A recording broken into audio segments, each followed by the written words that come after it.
Dani Alves, the fullback we'd never known before. If I had the chance to befriend any professional footballer, then it would be Dani Alves.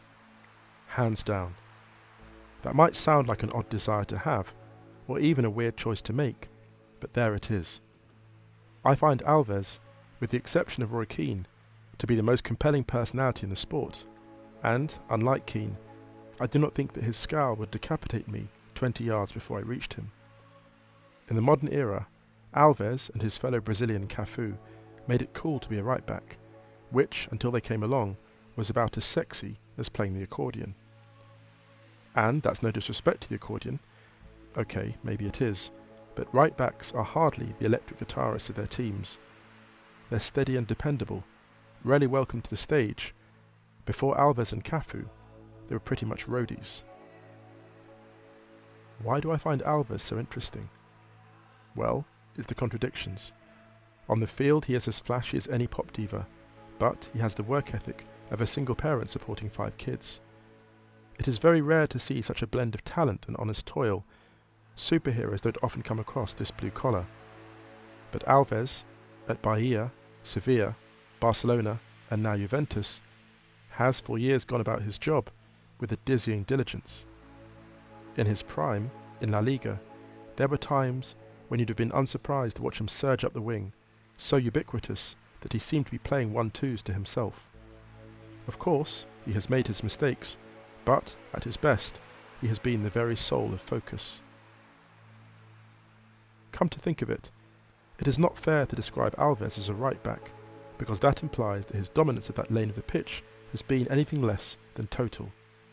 Instead, it is more accurate to call him a right flank.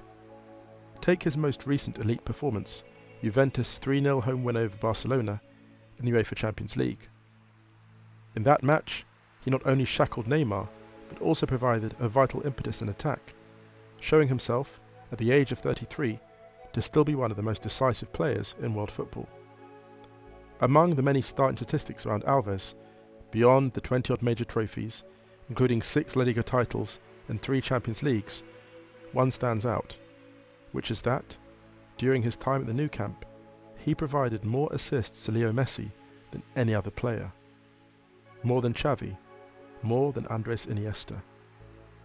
How many other right flanks, in the history of the game can claim to have had the vision and the technique that would be the envy of most number 10s?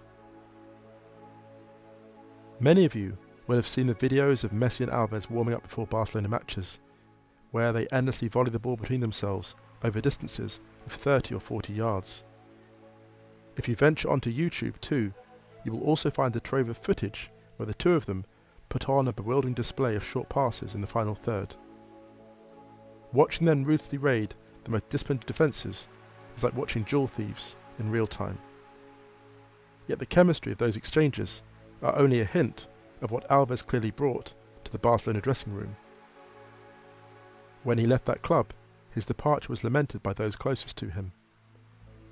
His comical training ground antics reminded everyone that, for all football's trappings, it was just a game, and, amid the furious pressures of that club, his joyfulness must have seemed like an oasis. Judging by his Instagram account, he is infectiously childlike, almost as excited to win a game of Monopoly as he is to claim a club title.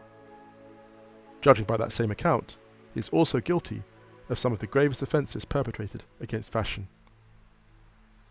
In short, if a delegation of aliens invaded Earth and asked us to play football against them for the fate of our planet, Alves would be one of the first names on my team sheet.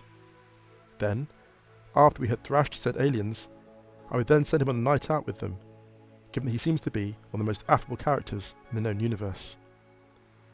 I once read that Real Madrid's Sergio Ramos had tried his hand at bullfighting.